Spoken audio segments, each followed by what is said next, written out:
State असिदा PR थमजिनबदगी MLA Singh पुनसिंदुना मखा ताना करी तौसिगे हाइना खनबगी सांग यामना नेमले हाइना सैत्र बर्जना फोंदोखरे रिम्सता लैखिद्रबा मांजुगी वाथोक मनुंगदा लोइसिननबा याइतोंग खमदोंगबा खरना खुद थिंजिलब्रा खुरखुनगी कम्युनिटी हॉल क्रेमेटोरियम अमसुंग पब्लिक टॉयलेट इविक्शन तौबा ngamखिद्रे पुलिसना ngakलागा इविक्शन तौबा हौरकपदा मियाम थोमजिलक्तुना थिंगबदगी ngamखिदबनी हारि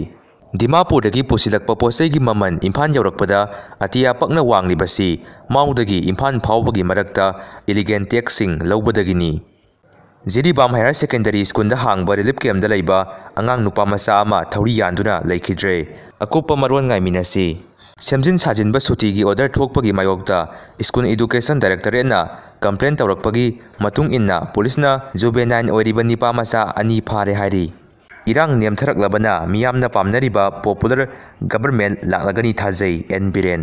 सही 13 गी नुपी मचा अमा ब्रेस्ट सर्जरी तौबदा सीख्रे रिपोर्ट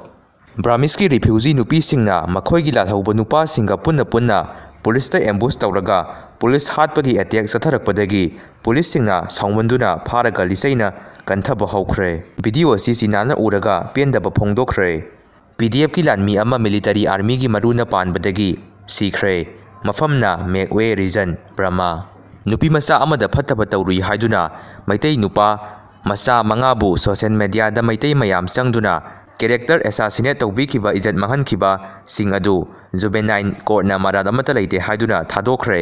मी अमगी पुंसिबु सुमिलाली खंगदना करेमनबा हादोकनबसी मैतैना पृथ्वीदा नंबर 1 तारगा लैरबनी मसी एखोइदसु थोकप याई एनी कनागुंबा कनागुंबी अमदसु हेक्ता थोकप याई सुमिलाली खंगदना एखोइ मसेन खक्तदा सुमाइना तौबसी मरु फंगना मुथतपा अमा दरका याम थुना तारे हाइना अरामबाई तेंगोनगी PRO रुबिनंगांग खोराकपमना फोंगदोरकली।